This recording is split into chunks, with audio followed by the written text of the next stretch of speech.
Hello, Alan Katz, President of Comprehensive Wealth Management Group. Welcome back to our journey to college financial aid and paying for college. The last few weeks, we've spoken a lot about how the process works, and we're going deeper and deeper into it every single week.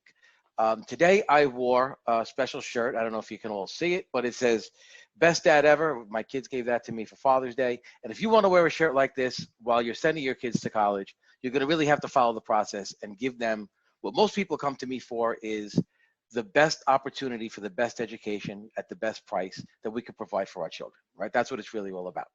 So today what I want to speak about is what is financial aid and what types there are. And I wanted to break it down like I do in my seminars. There are a few different categories.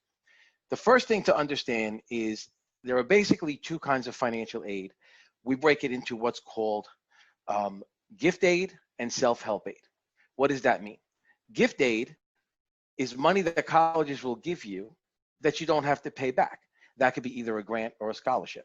Self-help aid is stuff you have to work for or you have to pay back. So there's loans, and there are different kinds of loans, and there is work study, where you'd have to have a job and they'll pay you in order to help you pay for books and things like that. How do you know which one you're going to get, and how can you set yourself up for these different things? Well, when you break down the better of the kind of aid, which is gift aid, right? We want the aid that we don't have to pay back, because otherwise we're still paying that money, right? Loans have to be paid back. When you want to think about how to get gift aid, there are two different compartments within that realm.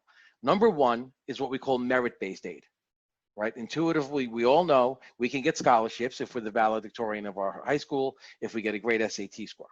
Well, there are a lot of other ways to get scholarships as well. So you want to think about your extracurricular activities. The joke that I always tell in my seminars is, I went to Monsignor Farrell High School here in Staten Island, a Catholic all-boys school, and everybody wanted to be on the football team. And the reason why is you figured that by the time you got to senior year, played varsity, that the cheerleaders would be your girlfriends.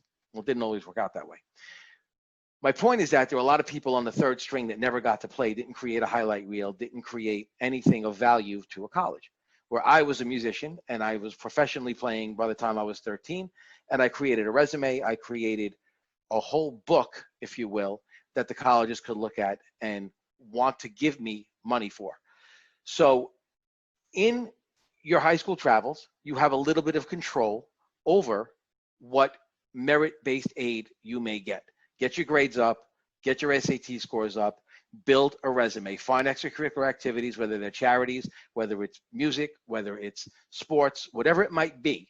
There's no right or wrong answer except what you're best at, and where you can prove to a college you got an education outside of the classroom that makes you a better rounded student, and that college advisor, that admissions advisor says, I want this student on my campus. Alan Katz, Comprehensive Wealth Management Group, CWMG-LLC.com will give you a lot of great resources to help, especially with the merit-based aid. Thank you. We'll see you next week.